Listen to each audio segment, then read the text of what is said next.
Hey guys, welcome to episode 13 of Biomassed. We got as usual, an entertaining show on for you tonight. At least that's what we think. So we've got a couple special folks on tonight that'll help us out with the continuation of our discussion from last week in terms of Legion, Dust, and Eve, and sort of how they all interact, or maybe how we want them, or how we think they should interact. Tonight we've got FunkyBacon from the CSM Council on the Eve side. Newly elected as of FanFest. He is a faction warfare and low-sec rep, and we're going to hear from him in a little bit. We've got a couple folks on. We've got some of our regular crew, including a couple of the CPM1 elects that we'll have on, and we'll chat about a variety of different things tonight. So we'll do a little bit of our election coverage, like our post-election coverage, just let everybody know kind of what happened and how the dust sort of settled, and then we'll kind of jump right into some discussion about like I said, the connection between Eve, Dust, and Legion, or really sort of the shared universe that CCP is trying to build, and what folks on the Dust side think, or at least on the ground side, let's call it that, and then what folks on the Eve side might think, and maybe some ways that we can all sort of shape how we think that things should go forward over the next year or two. So with that, don't want to forget, we've got the Biomass channel up in game, and we're up on Twitter and on Skype and in the Biomass podcast room and the discussions channel. So feel free to hit us up on any one of those different venues, and we will pull you up into the show, or at least pull your question into the show, if not you, and we'll answer whatever you got. And we always appreciate feedback from the guys out there, because this is a live podcast, and occasionally we do stumble over a couple things here and there, but we always like to try to service the questions from the guys out there in the community, guys and gals in the community, excuse me. So with that, we're going to kind of start with our intros, and we're going to kind of start right from the top with, he changed his name. So Darth Jackal, please kick it off with an intro. Hey, I'm the Black Jackal, currently registered as Darth Jackal for forum reasons. Here to hot drop on the Biocast. Nicely done. And Funky? Hey guys, I'm DJ FunkyBacon, the CSM Faction Warfare Low-Sec representative. Gosh, I do a radio show, I do blogs, I do streaming on Twitch, I do a lot of stuff, but you might have seen me from something, and if not, then nice to meet you. Outstanding. And Iron Wolf? Hello, I'm Wolf Saber. I am CPM1 elect, and I'm just here for tonight. Fair enough. Derry? I'm Derry from OSG, tech support, and apparently the lurker here on Biomass. I prefer Nickel Ninja. Let's see. Pokey? I'm Pokey Draven. I'm CEO of OSG Planetary Operations and on the Alliance Council for Covert Intervention. Outstanding. And Zell? Yep, I'm Soraya Zell. I am also a CPM1 elect. I am an alliance leader in the Top Men Alliance in Dust 514, and I'm a member of the Bastion in EVE Online. Okay, and I'm Jason Larison. I'm a member of OSG Planetary Operations on the U side, and Contraband Incorporated Boy, I just totally jacked that one. Member of OSG on the Dust side, and Contraband Incorporated on the U side, and one of the co-hosts here on Biomassed. And I'm just happy to be here, and kind of glad that we're done with the CPM1 elections. So we'll kind of dive right into it. So glad. so glad. Amen to that. Probably not as glad as some of you guys, but in case you don't know, or you haven't checked the forums, you've been traveling or whatever, I'm pretty sure most folks that listen to this kind of already know, but the elections are done. And the new council consists of Cross A2, Kevel Longstride, a.k.a. Denny Fleetfoot, Zatar Rot, Sir Manboy, Soraya Zell, Judge Radamanthus, and Iron Wolf Saber.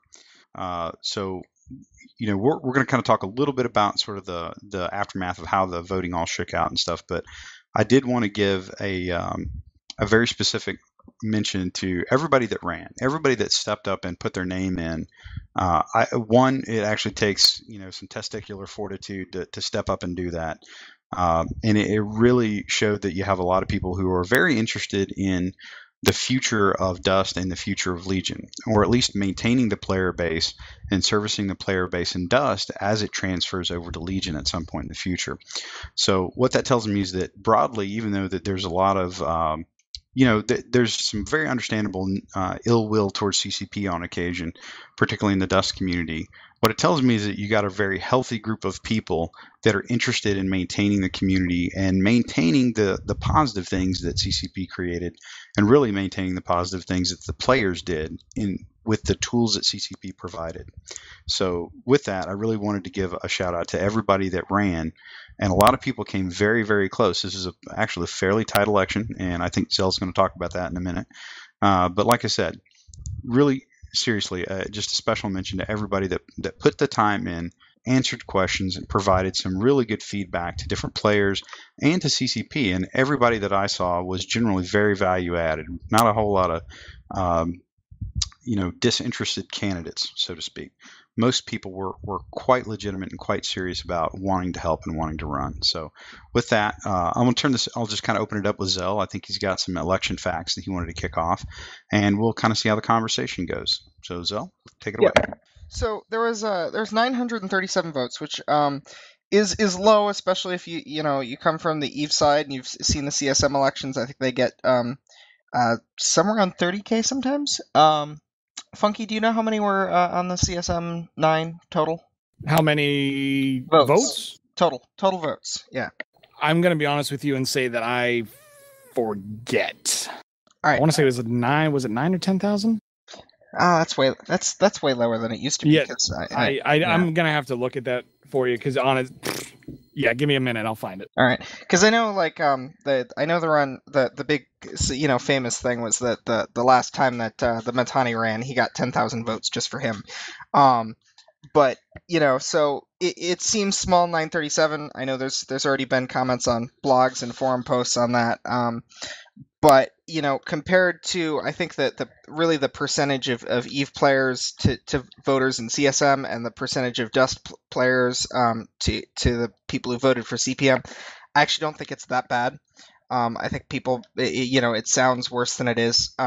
But we don't really have the full numbers on player base size and stuff like that. So the big thing was Judge won by a massive landslide. He had almost 300 votes with him in the number 1 spot. So over 30% of people put him first. And well, just under 30%. But so almost everything in the election was actually determined by votes that rolled over from him as second and third choices. Looking at the ballots, it was kind of interesting that I think it was 39 people voted straight for Judge and nobody else. And then the second most common ballot was 15 people voted the endorsement list I posted in the order that I posted it. So apparently my small and measly attempt at a alliance ticket had some effectiveness because it was the second most common way to vote. And then I think it was 12 people who voted for Zatara and Zatara alone. But most tickets were very unique. 2 or 3 people voting the same way at most. But a lot of tickets were completely unique. So the people who did vote were, paying attention to what was going on and actually deciding for themselves how to vote, which was really cool. I've got that number, by the way. Oh, what is it? 31,294. So I was way off. I don't know where I pulled that other number from out of my ass somewhere. Apparently, that sounds a bit better. So much bigger number, 30 times, over 30 times as many votes for CSM as for CPM. But honestly, I think the Eve community is probably over 30 times the size of the Dust community. So when all that math shakes out, it might work out to being roughly similar representation. But yeah, so the interesting thing was a lot of people had 40, 41, 44 votes, something like that for them initially, and so a lot of it came from as candidates got eliminated. Very few people actually hit the in the STV system the what's it called? Threshold. There we go. The threshold for getting elected.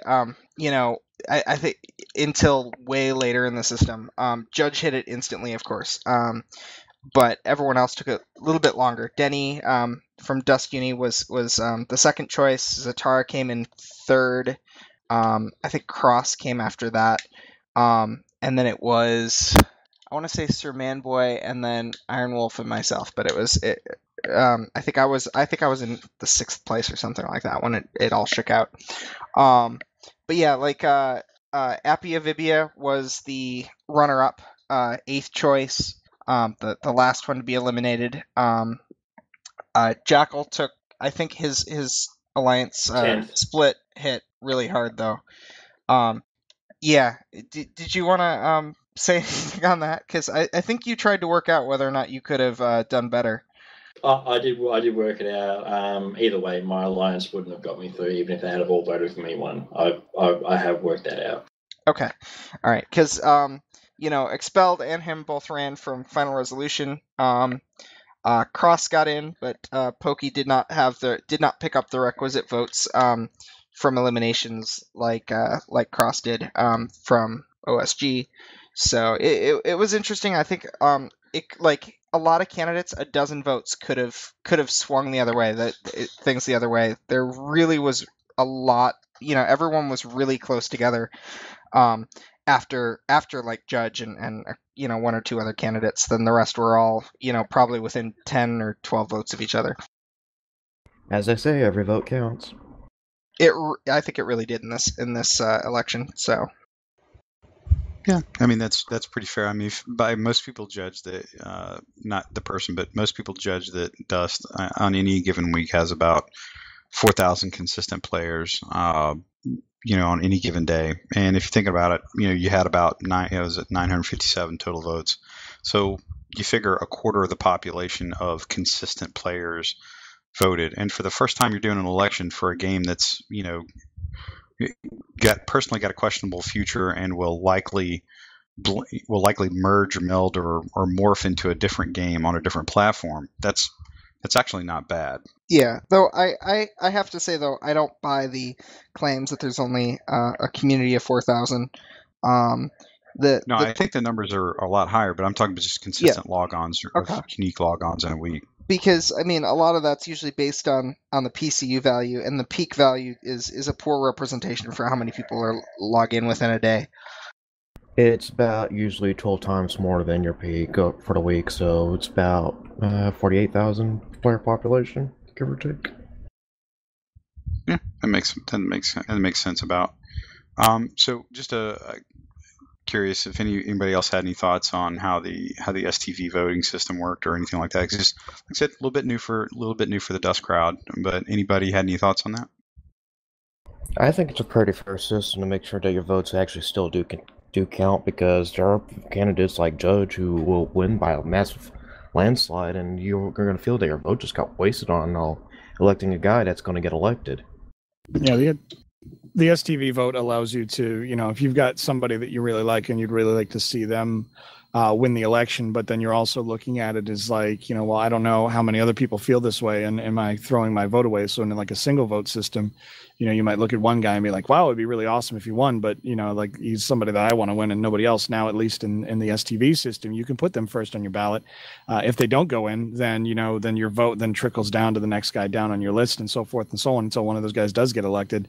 So your vote still does count. So you can rank it up, and if he doesn't make it, then at least somebody else who you like better than the last guy on your list, or somebody who doesn't make it on your list, still gets your vote. So in a way that you still have a say. Otherwise, in a single vote system, you vote for a guy who doesn't get in. Well, there goes your vote, and it doesn't matter who your second choice would have been. He doesn't get in, and you don't get to support him. Yeah, I mean, if you had a straight voting system, the big thing is, there's a lot more ways to game that system, and a lot of ways to screw up gaming that system. To a point where the people that get elected don't support the community's interests or don't support the majority of the community's interests.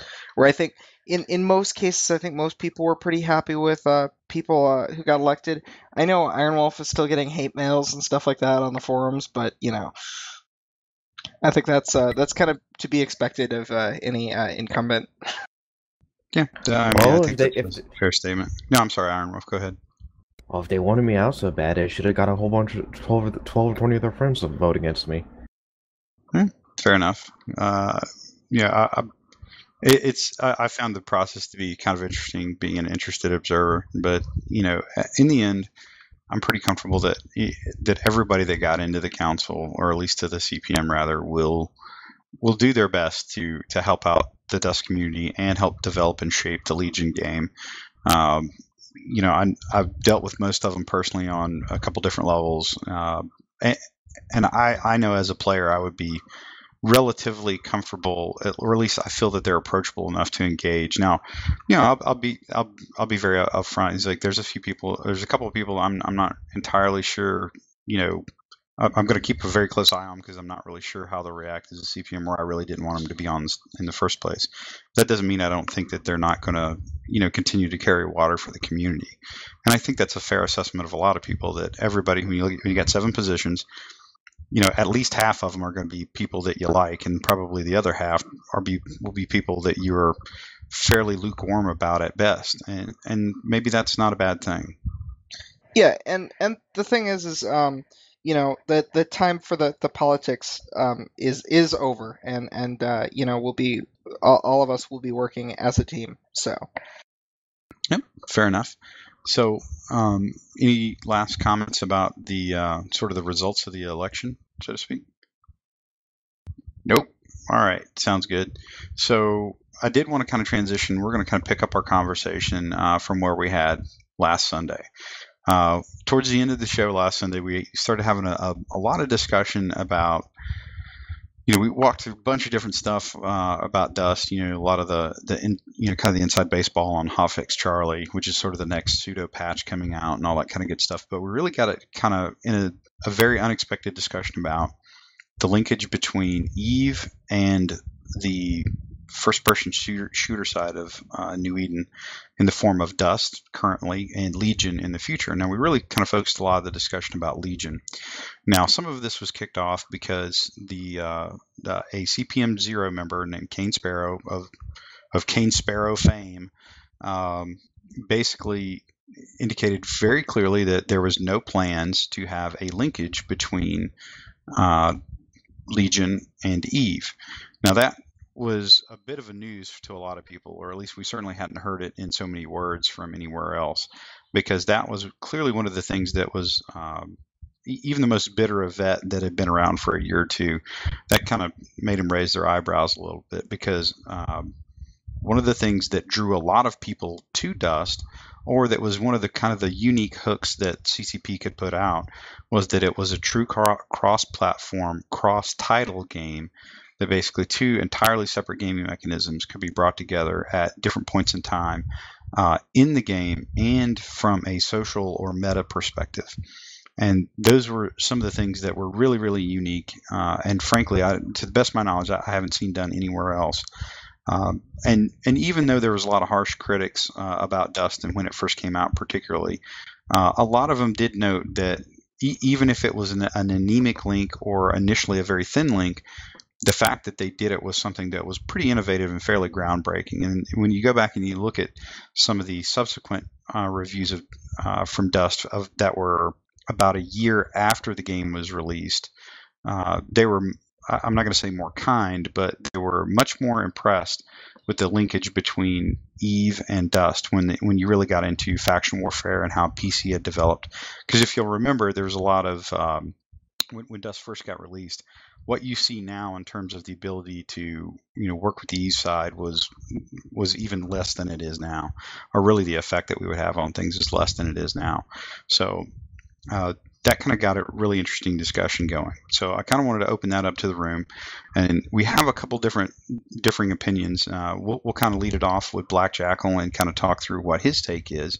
And again, I want to categorize as like everybody in the room right now. We're not just Dust players, and clearly Funky, he's primarily an Eve player, but all of us have been playing Eve for quite a while. I think maybe I think at a minimum probably about 2 years. Just based on the list of names in here, and for some of us, a fair bit longer. So with that, Jackal, if you could lead us off, just what are your general thoughts on an Eve linkage for Dust when the game launches? You mean Legion?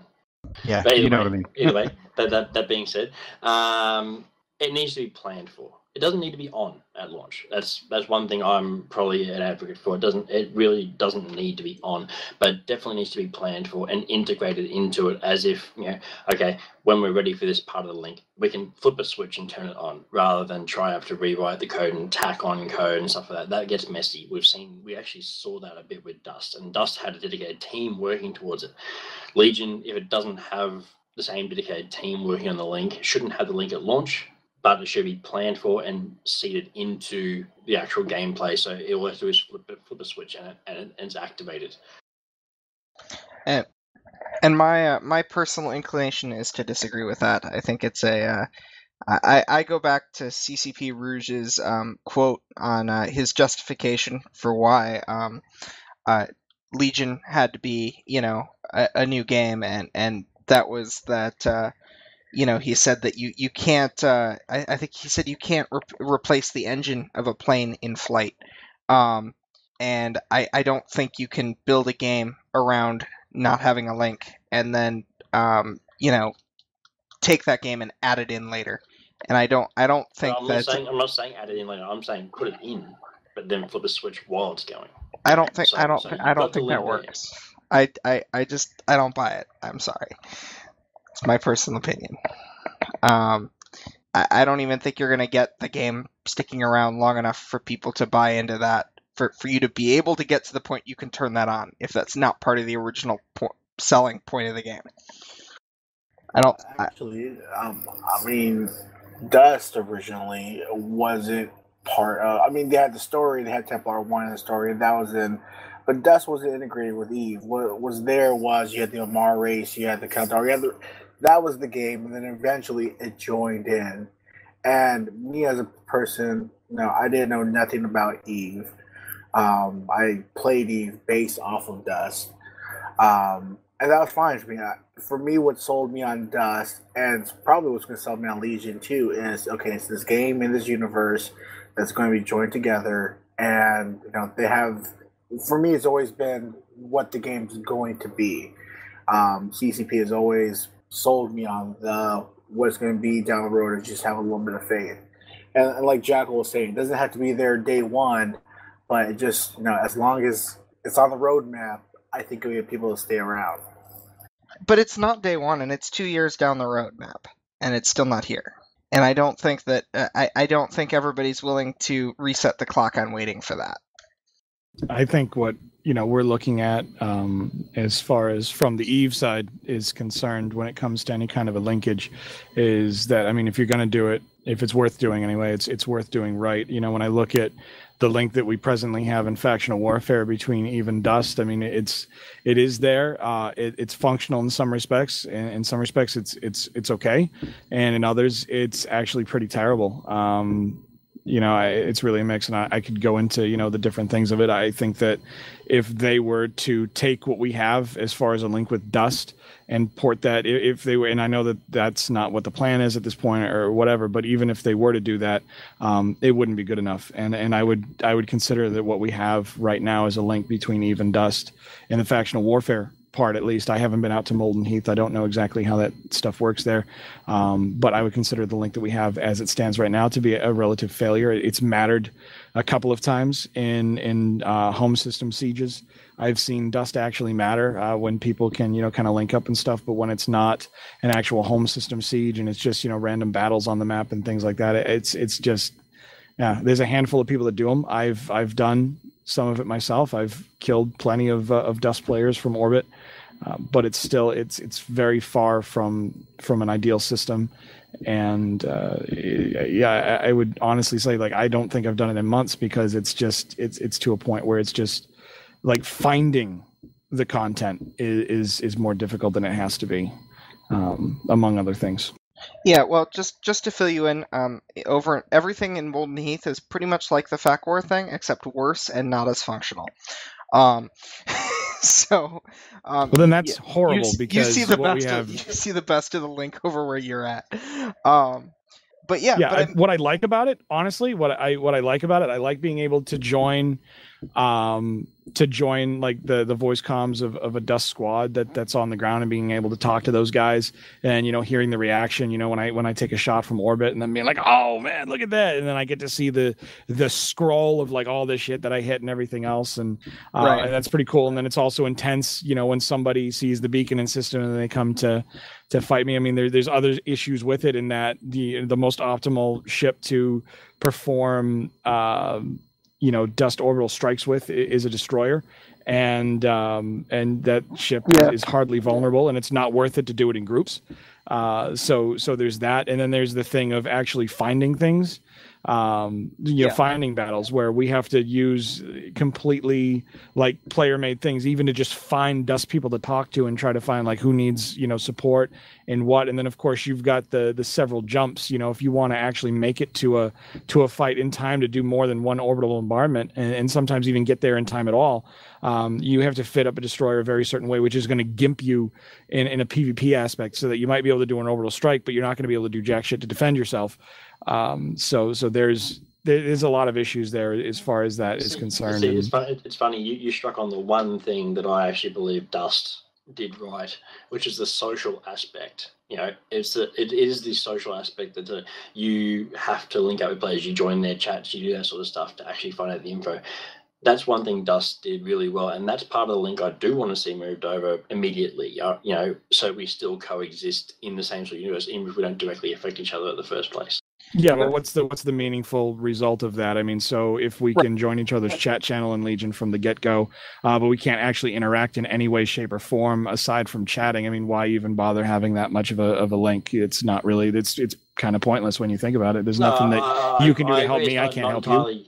I agree, it's not entirely have a point in that particular current case, but it is a link we can bring over at the same time without bringing over the bad aspects as well, but still not turning on the influencing links until such time as the game is actually underway. Well, I mean, I think the biggest thing that was missing from the link is there wasn't enough on the Eve side. The Eve side did not develop the link, because there was a point where the Dust side was adding, working on actively a link between these games, and there's almost no representation that it even exists from Eve.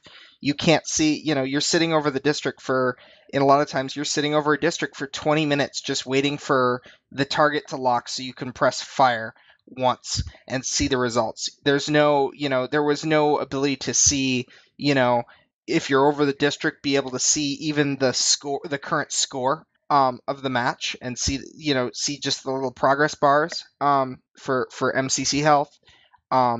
There's obviously no ability to look up and see where battles are currently happening, and I think that the biggest fault there was that they wouldn't do enough to the Eve client to make it integrate. The most you could get info on a Dust player was you could find out what corp they were in and their employment history, and they didn't take it any further than that.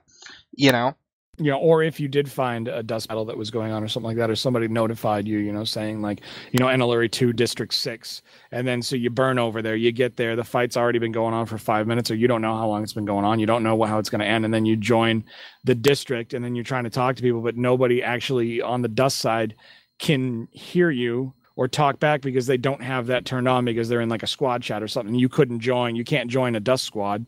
So the only way that I've actually been able to like meaningfully communicate with people is A, over Eve voice, which a lot of Eve players absolutely hate and have issues with, and then B, I'd have to actually join the voice channel of not even a squad, but like just a private channel like what we have in Eve for the guys that are fighting. Because you can't join a squad, which would have been useful if there was like a Dust squad that was set up and you could join their squad as their orbital support, and then they could tell you over voice comms like, all right, we're at NLRE 2 District 6, let's go. And then you get down there and you can talk to them while the battle's going on and you're getting updates on what's going on, and like, all right, well, this is probably going to last another 10 minutes. How far out are you? Things like that would have been really helpful. We just don't have that. I mean, it's you join district and you're talking to nobody, and you're chatting in there and they don't even see the words that you're typing there either, because again, they don't have it up. Chat tiering. That's going to be handy. Like Eve has it in fleets. You've got different chat tiers. Well, that's going to be a big thing that some of that's going to be fixed by Legion. I mean, the really tough part, some of the really pain points with Dust has been the fact that you can't, it's really hard to get people to use third-party tools and, that EVE players are used to because they have, you're not on a PC, you're on a PS3. Anything web browser based, that's one of the things we discovered with voting is, the CPM election was done via a web browser voting, and a lot of PS3 players can't or won't do it. And I think that some of those will probably be solved by being on the PC, and hopefully, I really hope they have a better interface for chat. There's really no reason that the chat should be hidden off screen during combat and during running around, and that you should have to take yourself out of ability to fight to see what people are talking about. And I think that's hopefully something that they will correct with Legion. Yeah, I mean, the communication aspect was just the most frustrating part of it, of anything. It just trying to get people and talk to people. That was just But I mean, so I definitely think that needs to be better. But then the other thing is that there was no way to pay people. There's kind of huge. If there's actually in factional warfare, we make bank. Like, we're tier 4 right now. If I was to go out doing orbital bombardments every time I take a shot, I'm going to be pulling in the equivalent of like 10 or 15 million ISK. That's nice. Well, over in Molten Heath, though, there is no again, where I told you that you guys have it the best as far as Dust Link goes. Yeah, in Molten Heath, there is no reward or benefit at all, except for, I guess, kill mails for doing orbitals, and they're kind of paltry kill mails since the suit's like 200k at most. I think for me, in terms of the link, the main issue is that with Dust, we focused on the gameplay, and they did spend resources on that link, but at that point the link felt like it was an afterthought, and they kind of tried to cram it into the existing system and the architecture and force it to work. And so I think for me, at least as a player, I think the biggest part is that when you're developing Legion, you need to at least have a plan in mind on how the link is going to work and build your architecture around it, so when you do implement it, it fits in there rather than taping it to the side like we have now. I mean, anyone who saw the launch of the link can tell you that it was kind of a hack job. It felt kind of like they just stuck it on there. And if the link isn't present in Legion at launch, I at least want the system to be set up in such a way that it will work for the link, and have them have a solid plan on how it's going to actually be implemented, rather than, oh, we'll figure it out later. I mean, that's my main concern, and I think that's a large reason of why it failed in Dust. I mean, we were talking a little bit before the show, and what if, as I've kind of listened to you guys go through this, what we're all kind of describing is most of our concerns with a start point or a launch point link between Legion and EVE is centered around, currently what we have. And then what you guys are kicking around, you're starting to kick around, are like some of the things that need to be fixed. And I come at this, I was an EVE player a long time ago, and I've taken several extended breaks in the game and stuff like that. But from an interesting point here, Dust actually got me back playing EVE a while ago. So I kind of keep an eye on both of these things. And one of the things that it kind of strikes me is that they went through an incredible amount of pain and work to figure out how to make a PS3 game talk to, in even a pretty rudimentary form, talk to a PC game while they're both running. And it strikes me that they did that amount of that sunk cost in terms of what the lessons were that they learned. They should only be able to make it better. And it strikes me that if they're both going to be PC games, it seems like it would be somewhat easier to make some of those critical linkages. And I think, Funky, what you talked about was really what a lot of the Dust guys are beefing about. Because if you think about it, if you and if I can get you on a common comm system, whatever that is, and you can tell me where you guys want to fight, and I can tell you where I want to fight, and then we can appear in the same system together, whether that's you flying there or me, freaking automatically appearing there on the ground. If you and I can talk and then pick where we want to fight together, that's ginormous. That's huge. Because then what you probably would see is that even though it's a relatively small impact on like faction warfare in terms of like the actual mechanics, how you're pushing back and forth between the empires, if it's more synchronized that way, you're going to see a bigger effect because you'll see more guys playing and coordinating with each other. those are the things that a lot of Dust guys want, and it's really, I mean, most of the people I talk to, they're pretty fascinated by the idea that you can talk to guys in space flying and doing a totally different game. So it kind of strikes me that what they want to do is fix the thing. There should be a roadmap. I don't remember who said it, but there really should be a roadmap. But you got to figure out what is your minimum. What's your minimum operating capability for that link in the New Eden world? I mean, the possibilities are endless about what you could do. I mean, I even heard, before the FanFest announcement, that was actually a series of relevant questions in the CSM9 vote match. They were talking about, what level of Eve Link, what impact should it have, all that kind of stuff. I'm a huge fan of being able to mess with people's PI, knock down Sino stations, do all kind of stuff like that. I'm a huge fan of that kind of stuff. And that's definitely long-range thinking. But if you just iterate on the faction warfare link and kind of that PC-esque link, that could be that could be something in and of itself that would be pretty powerful in two PC-based games. And another thing is that unlike Dust, where there were a lot more Eve players who didn't want to participate in it, and didn't want it to affect them in part because they couldn't play it because they didn't have a PS3. Theoretically, every Eve player can play Dust or can play Legion because they'll be on PC. You'll have people just switching from one game to the other. Yeah, that's actually not a small point. I mean, if you think about it, who's actually going to play these games right now? If you're playing Eve or you're playing Dust/Legion or whatever, chances are, if you can work it off the same platform, if you will, cross-pollination is going to be huge. And in a weird way, that plays into CCP's vision that they've been putting out for the last year and a half, which is long-term, you have basically a true shared universe where one guy can go onto his account manager and he can access different tunes on different games, be it Valkyrie, Legion, Eve, or whatever.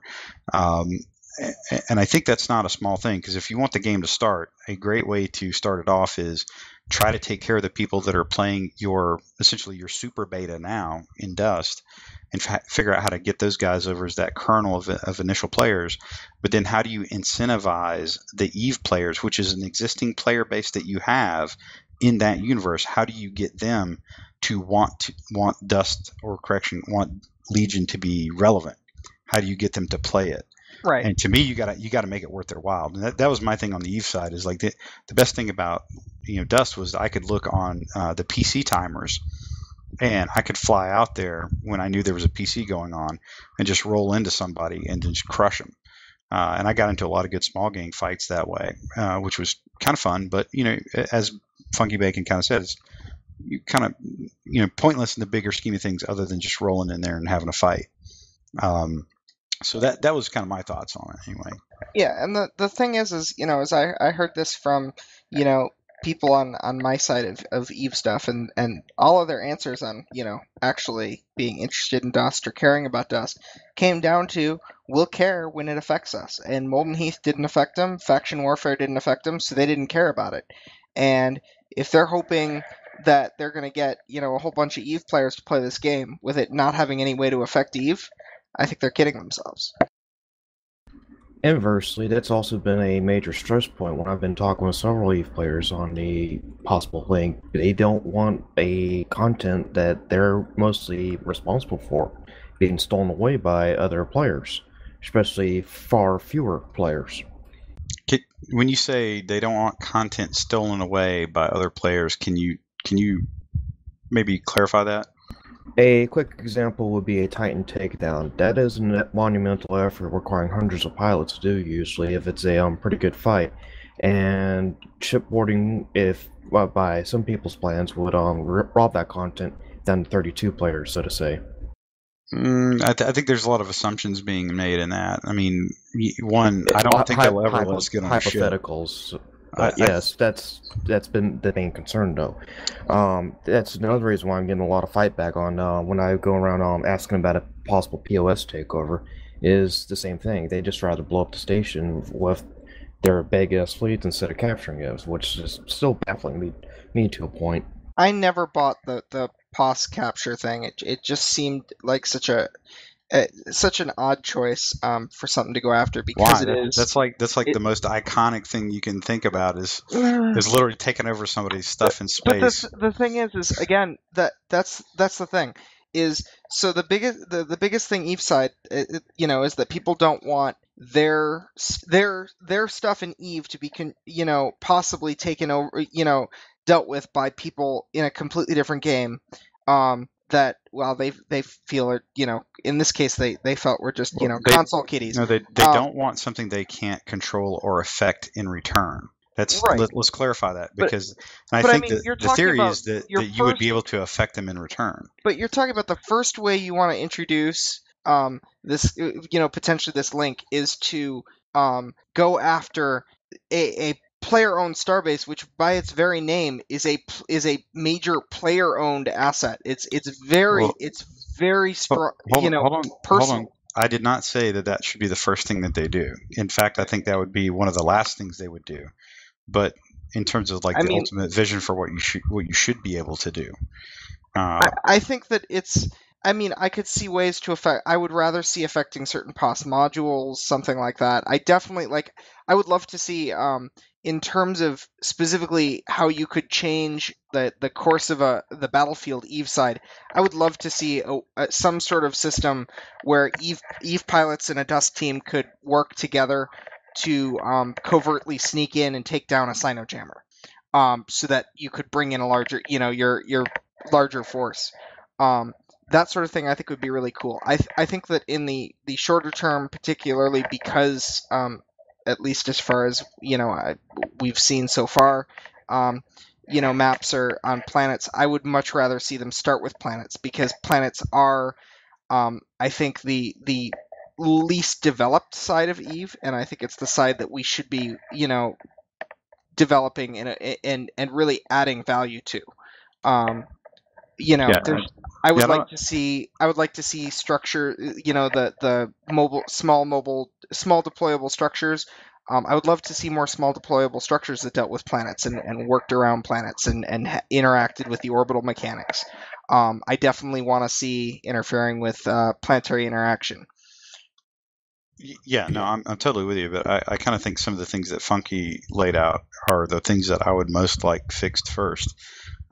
Because then that really, what he described earlier, I think in terms of the communication and the ability to literally just interact on a meaningful way in some very basic level, that literally is the paving stones that you have to put in before you even have the discussion about doing any of this other stuff, which we have all talked about for 2 years now, by the way. It's something we wanted to do in some form or fashion.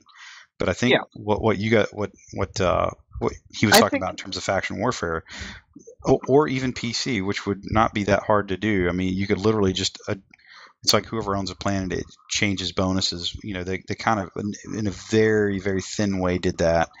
But you actually make it meaningful. And I mean, those are, if you took what you had now and actually did it correctly before you added anything else, I think that in and of itself would be pretty huge. And let's be real, you don't have to have a ground link in all sections of Eve, from high sec, low sec, null, or even wormholes. You can have it start out in certain places because not all content is available across all those 4 different domains of Eve. So I don't think that's a bad thing. I think you pick your shots on what you want to lay as the paving stones, which to me sounds like the ability to communicate, the ability, at least in 1 or 2 of the game domains on Eve, low sec / faction warfare really being one of the probably the best. Yeah, fact wars were the closest stat for it. Yeah, figure out how you do that correctly, and then down the road, you get equal amounts of feedback from guys on the CSM, and then you guys on the CPM, and then you listen to the player base of both sides, and when you can make it relatively easy and fairly user-friendly and fun, let's not forget that word, we make it fun for both sides, I think it's cool. And I'll tell you, it's the first time that I heard I've heard thousands of Dust battles, right?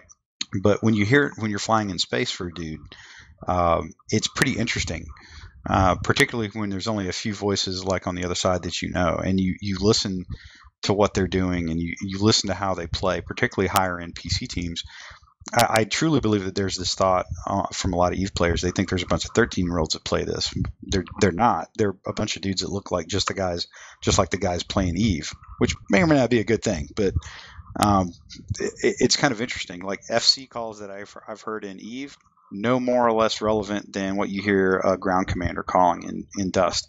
It's the same level of sophistication, and it's fun. Now, I do think making the space flying part more interesting or maybe perhaps a higher payout would be kind of interesting. I think, FunkyBacon is absolutely spot on. Optimizing it so a Desi is your best ship to do this with is, I'm not a huge fan of that. But that being said, I think if we just did the things right, what we have now, just do those right, I think that's all I'm asking for. Well, I mean, I think a lot of the communication issues I think will be fixed by a more mature client on a PC, hopefully. Particularly the ability to actually, communicate with people while playing the game. Because that's the thing that plagues Dust is on its own as well, is when someone puts up in chat what's going on, and you don't see it for 30 minutes because you were in a match, Yeah, having like a local or something like that'd be good. Right. Well, I mean, it's just that you need to be able to have, a chat window that you can see open while you're playing. And EVE has that, and every MMO I've ever played has that. Every FPS I've ever played has that, and Dust does not. I think that's kind of an issue I expect. I really just expect it to not even be an issue in Legion. But I think the big thing that's missing is the EVE side development. I think the EVE client needs they need to do more to EVE to work with Dust and Legion in the future. That's a fair statement. Hey, Funky, I did have a quick question for you. Well, not quick, but it's relevant. When you approach this, let's say, we're going to kind of go a little bit more blank slate here, but if you were going to pick like the top 3 or 5 things that you really would think would be a cool thing in Legion, let's assume that there is going to be a link, just, at the launch, and they get the things right that you want them to get right in terms of what they're doing now with faction warfare.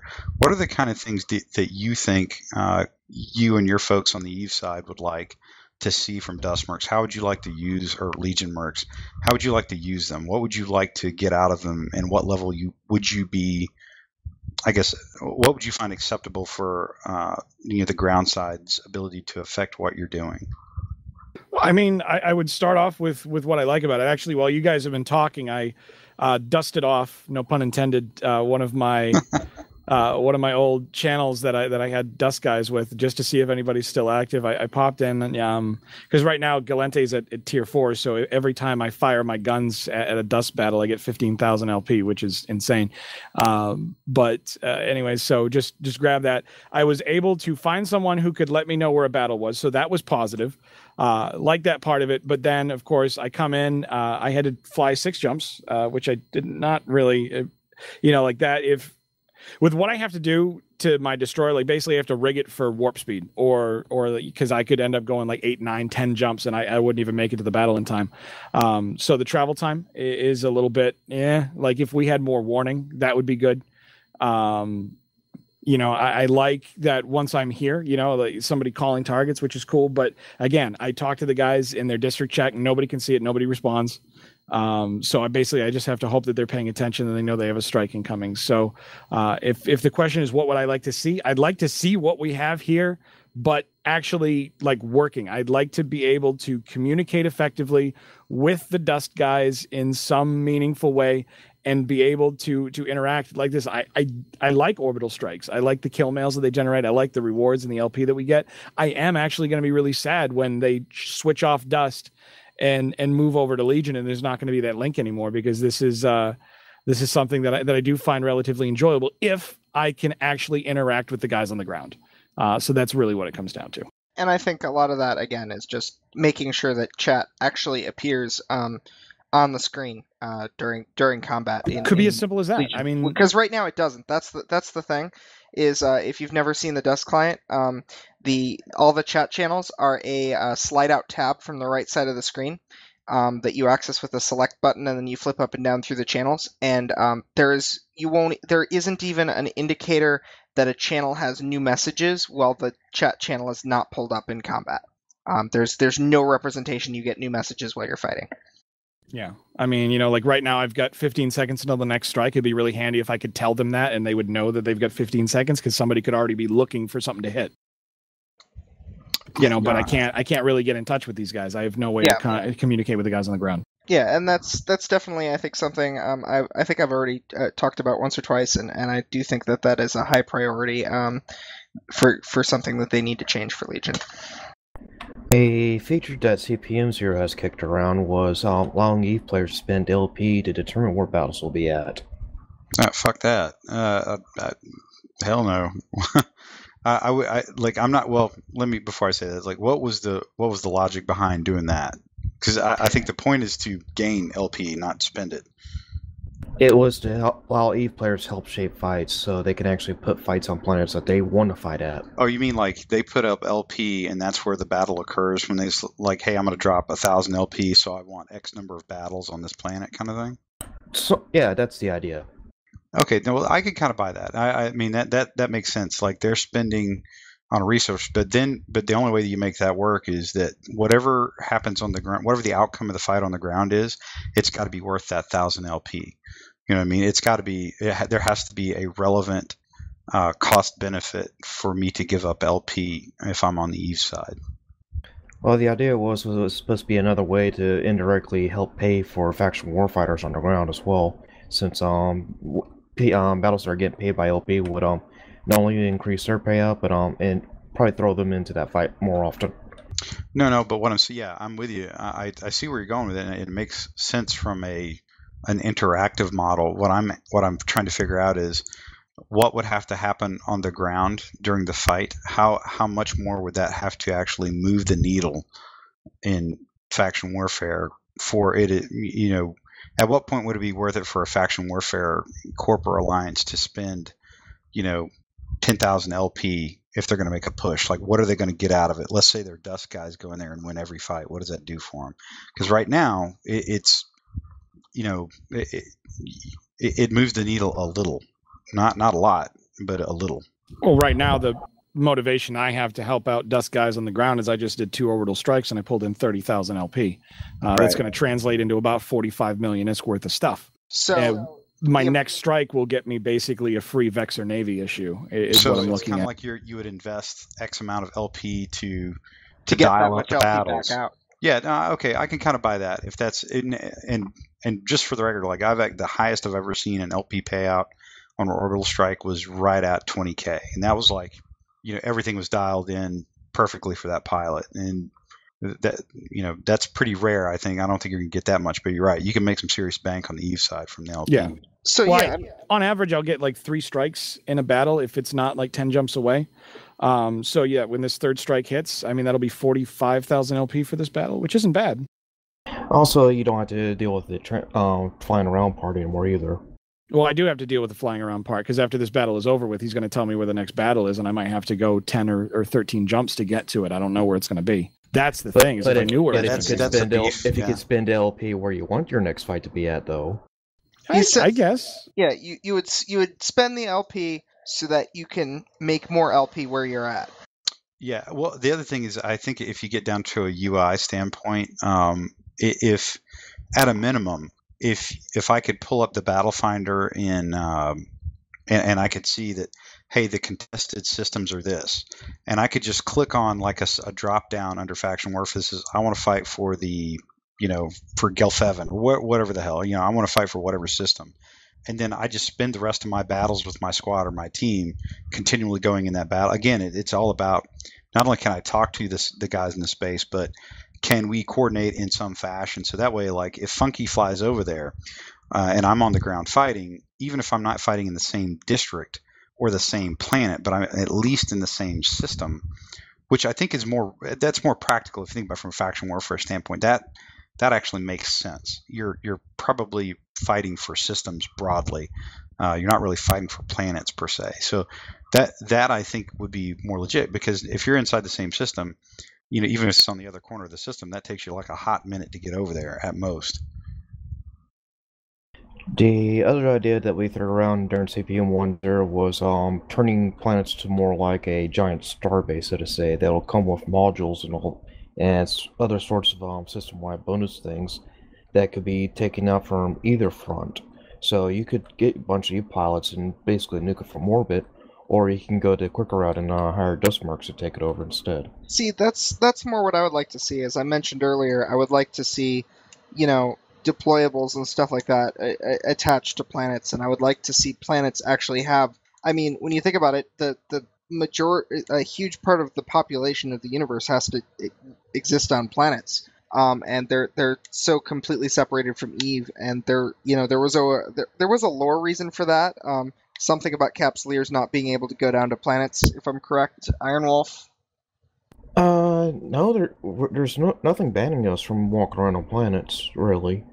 I thought there used to be, but the thing is it's that untapped frontier of the game we already have. To develop planets further, and I think that it goes naturally with Dust and Legion, which already is on planets, and that's where it needs to start. And I would love to see it affect orbital structures in the future, but I think that's down the road. I think we got to start with planets, and that's a nice way to ease it into Eve, and a nice way to work with what we already have for Dust. I don't know. If I were truly dreaming on a whiteboard, like in the far like 18 to 24 months from now, if it was at the point where like a dude could pick me up in a cov-op ship, or like a team of X number of guys, and take me into a wormhole and put me into a sleeper site so I could PvE, or I could help him pull blue loot, or I could do something like that. That would be where I would, like for me personally, and that kind of reflects my thoughts on the Eve side too. Sure. That's what I would like. Yeah, that's like my farthest Black Jackal-esque, big picture thinking, that I would really like to be able, like some dude pick me up in a buzzard or some shit like that. That sounds a lot like. And take me into a wormhole and either screw with somebody's station, or jump onto a sleeper site, or do some kind of jazz like that. I would love that. I think that would be the bomb. And if I could do that, and I could do faction warfare where I could talk to folks on either side, and perhaps actually make standings really matter for ground guys. If those two things happen, man, that's huge. You'd have a serious game. If the FPS stuff was like B plus, like if it didn't suck, it didn't have to be world beating, but it was like good sci-fi shoot 'em in the face stuff. You would have a world beating game right there, because it would truly be innovative. Right.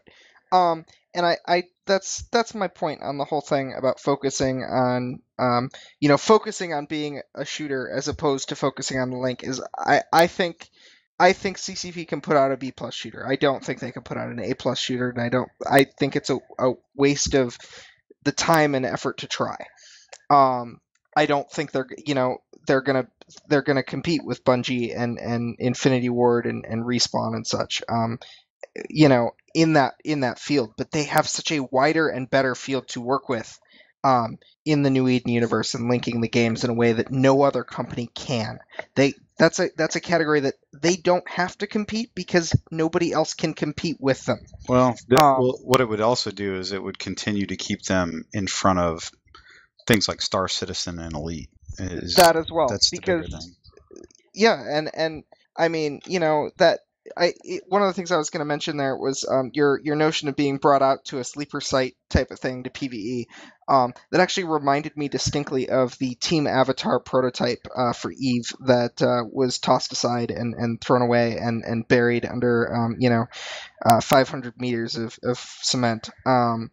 And I think that in the case that people won't or aren't ready for walking in stations and Avatar gameplay to properly be an Eve, the kind of way to start with it is Legion is going to be a PC game, and it's going to be able to have those sorts of features, because that's what the type of game that it is out of the gate.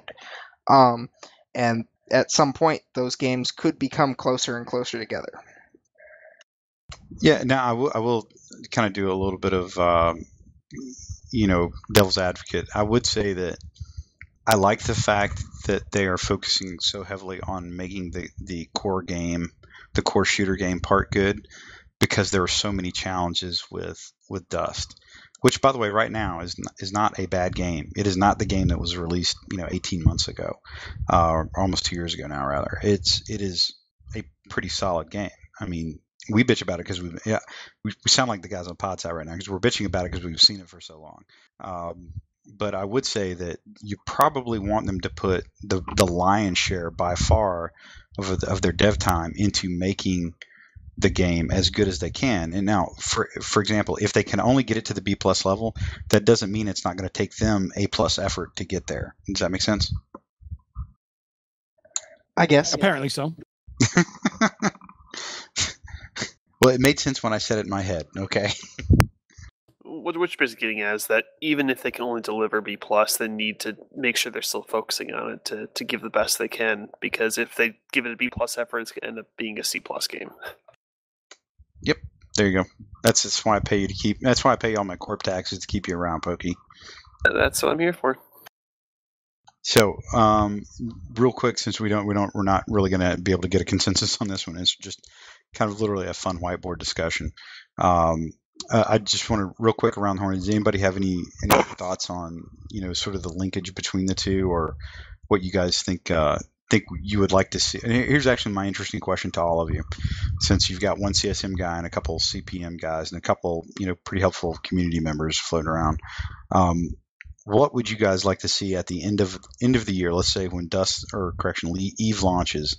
Just yes or no. Do you think that there needs to be a link? Assuming they get a pretty solid first-person shooter thing in, you think there needs to be the continued plan to have the link for Legion in, even if it's in just a basic form when it launches, and just literally just around the horn?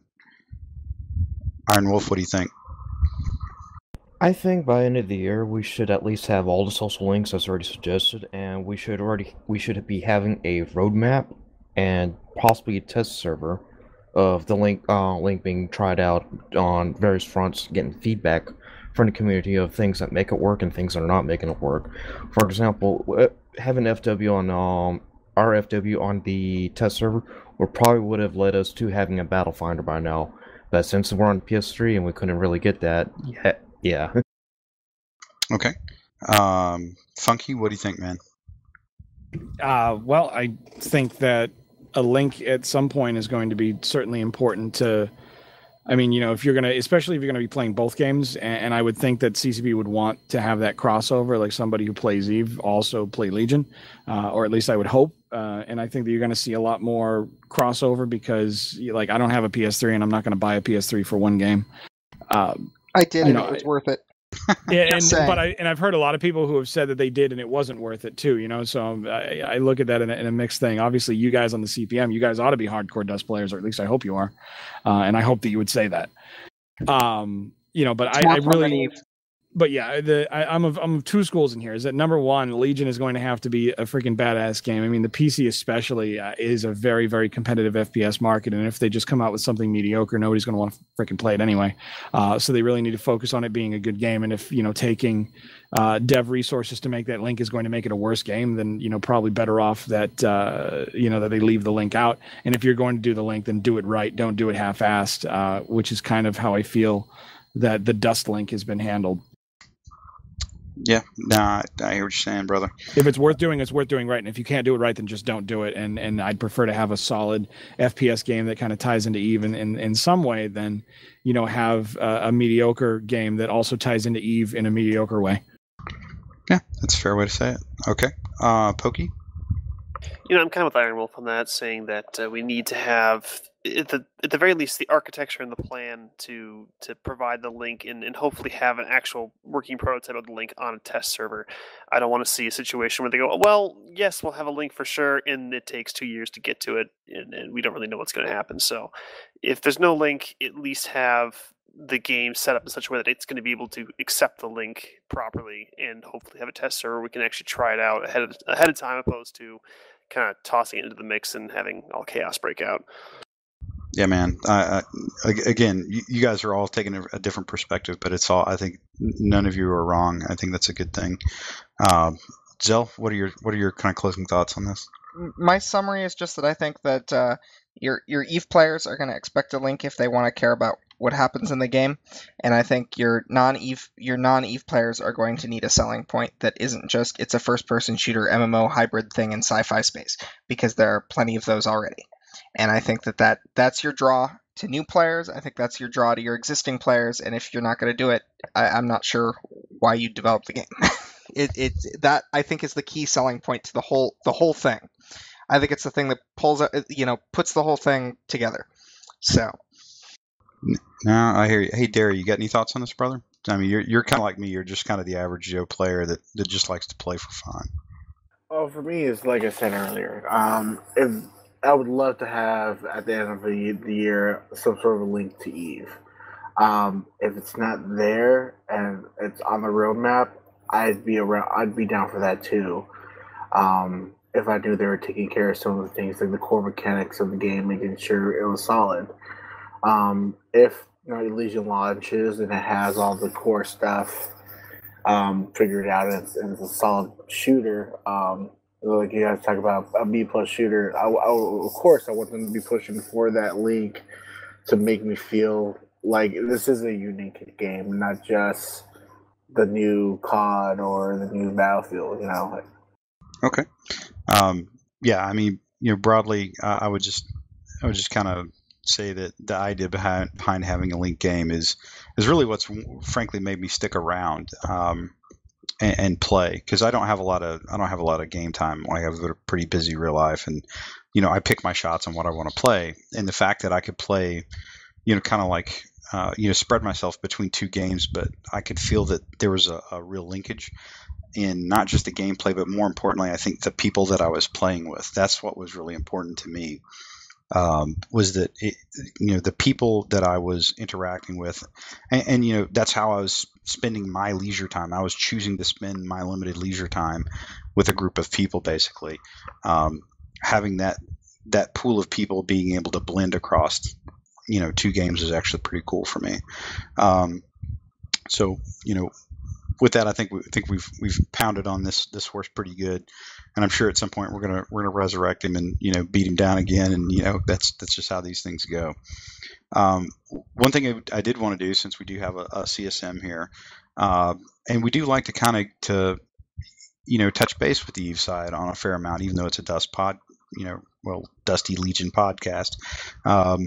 I did want to kind of give Funky a couple minutes and just kind of talk about anything hot going on in the Eve side. And really, one of the things I kind of teed up for him before the show was, if you're a Dust Merc, you are a would-be Legion player or somebody that hasn't, given Eve a spin, so to speak, or you're interested in the New Eden universe, why would you want to like hop onto the free 14-day trial that somebody can send you? Any one of us can send you, probably. I think if we send it, it's 21 days. They can pick up a free 14-day without. That's right. But why would you want to jump on a free one, or maybe even sign up to actually pay a subscription? So I'd like to turn it over to Funky if you had any notes that you wanted to pass on for folks about faction warfare or anything going on in Eve for a minute or two, and a little bit about your thoughts about why people should at least give Eve a spin.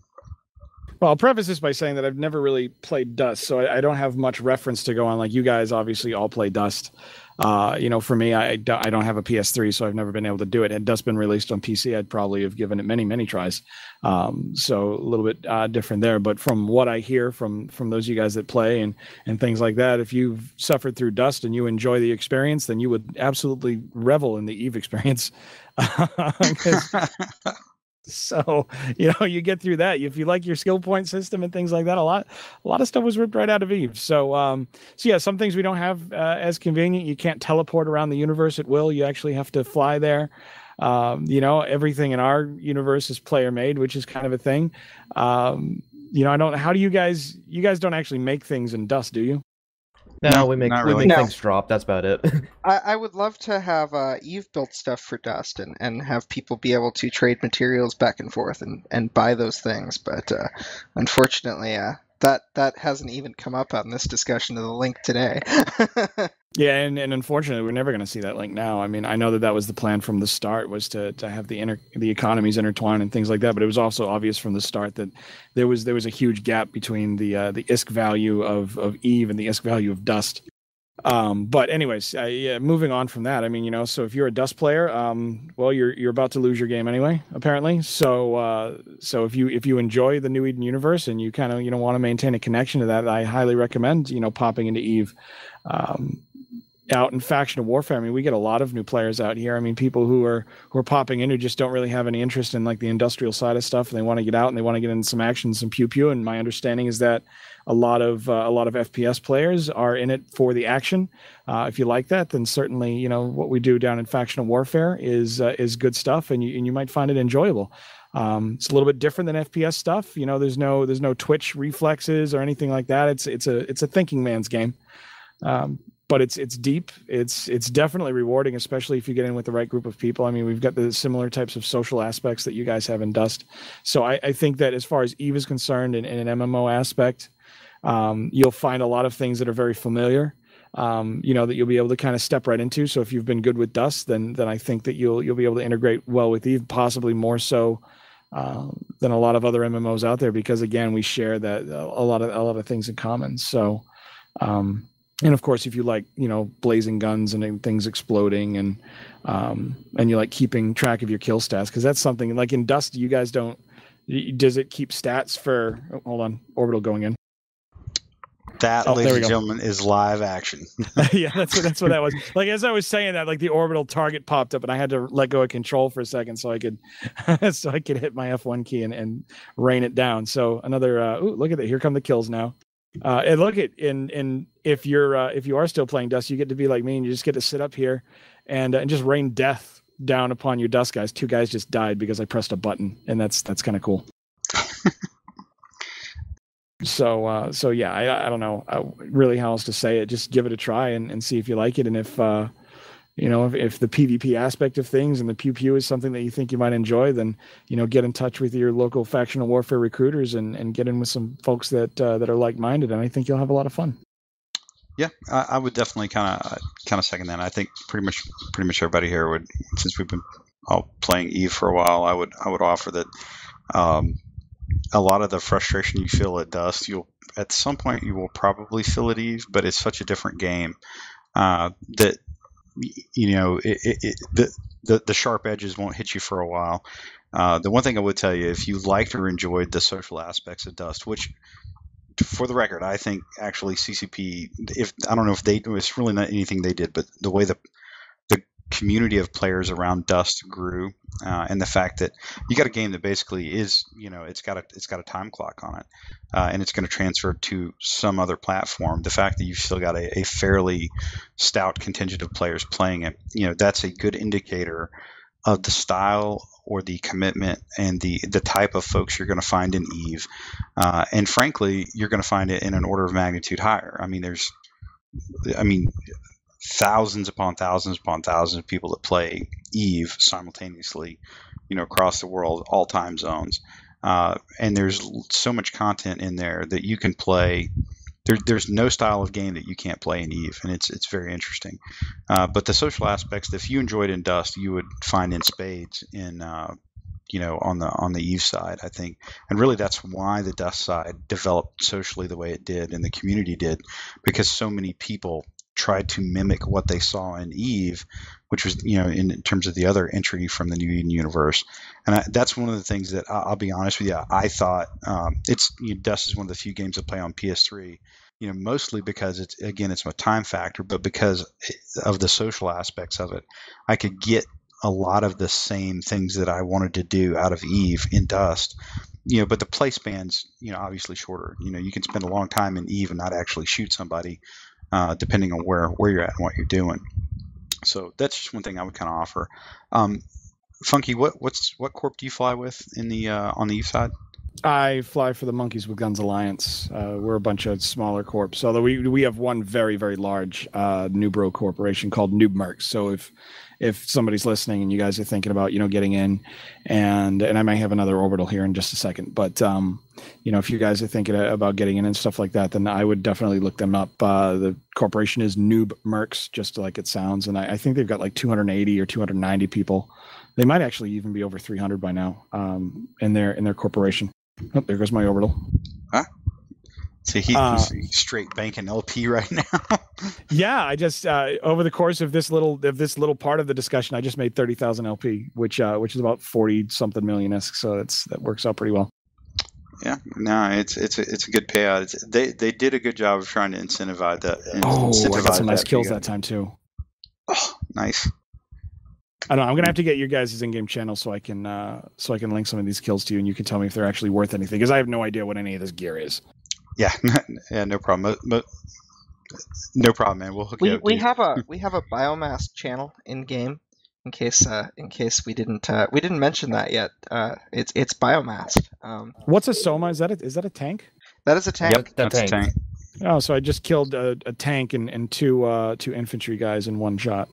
That's pretty legit. What that means right there, just so you're tracking, and this is kind of funny when you talk to a guy who doesn't play on the ground,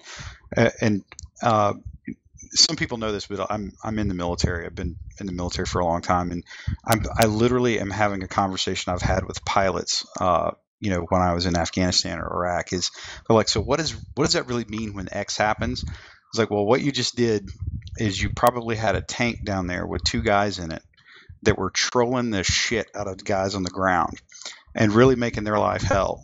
And they didn't have enough AV, they didn't have the right fits or whatever like that. They couldn't deal with it on their own. They didn't have a tank on the ground to deal with it. And they were like, okay, I've got an orbital and I'm going to spend it on this one dude or this one tank. And so that's probably what you did. Or it's at the other end of the spectrum where they're totally just absolutely curb stomping these guys, and they were kind of trying to add some insult to injury by slaying a tank like that. So either way, you probably did something really cool for those guys on the ground. Yeah, I've seen like a couple of Twitch streams, of the orbitals. Actually, I felt dirty about it, but I found some guy who was twitching or factional warfare orbital, dust battles, and so I was watching his stream and I'm like, oh, he's in that system. So I went over there and he was Caldari, so I was providing strikes against him, and one of the best moments I've ever actually had in Eve was when one of the guys that was spotting for me called down an orbital strike right on his head, and I just heard him say on comms, "Oh shit." Well, when you're on the ground, it's kind of interesting because you can look up in the sky and I'll see your marker. Like I'll see like the guy that's targeting me. I know who's connected to the district when I literally look up with my reticle and I can see you. And then you also get like an audible indicator and then like a little light show that comes down before the strike actually hits. And it's bad things are going to happen. But nowhere near enough time for you to get away. Yeah, well, that's okay. I mean, it's lasers from space, man. I'm down with that. But so you get to see death coming is basically what you're saying. Yeah, pretty much. It's pretty legit too when it comes down. And believe it or not, the different kinds of ammo that you load up really do matter on the ground. They give you different effects, not just visual, like literally like different in-game effects. So it's kind of cool. But I'm kind of with you, man. I would really like to be able to do that in something like other than a destroyer. that would be really useful to me when I'm flying around trying to help out guys. Yeah, I mean, unfortunately, the way it's set right now, I mean, you'd need to be fast and stuff like that. And if you put like a couple of warp speed rigs on a destroyer, I mean, you can make it pretty quick. But yeah, it'd be nice. Yeah, no, I hear you, man. We've been on for a little bit over an hour. We'll go ahead and start kind of winding this one down with some shout outs here in a second, guys. Just to kind of recap. And we talked a little bit about the recent CPM1 elections, and and kudos to everybody that made it on. And we're going to see and hear from those guys a lot, or at least we better. And by the way, I'm staring holes at you right now, Iron Wolf, Zell. We're going to hear from these guys a lot, but what I don't want people to lose sight of is the fact that pretty much everybody that ran, I mean, there's 20 candidates when it was all said and done, of the group that didn't get in. very few, if any, of those guys weren't committed to actually trying to do something good for the community and good for the game. And in fact, most of them are going to be as useful to the community as many of the CPM members will be over time. And I don't think people should forget that. And hopefully there will be a CPM too. And hopefully it will be seeing the transfer of folks over from Dust into Legion, probably. And that'd be about the time frame during the CPM 2 reign. But, like I said, don't lose sight of the fact that you got a lot of good folks in the community that are looking to participate. So, with that, we didn't transition into our discussion about Legion, Eve, and Dust, and kind of how the whole thing clicks together, does or doesn't click together. We didn't really talk about Valkyrie at all, which is kind of an interesting discussion in and of itself. We can probably save for a later date. And I think broadly we all agree that it's more about doing things right, not just doing them. And I don't think anybody would disagree with that. That's basically played any kind of CCP product.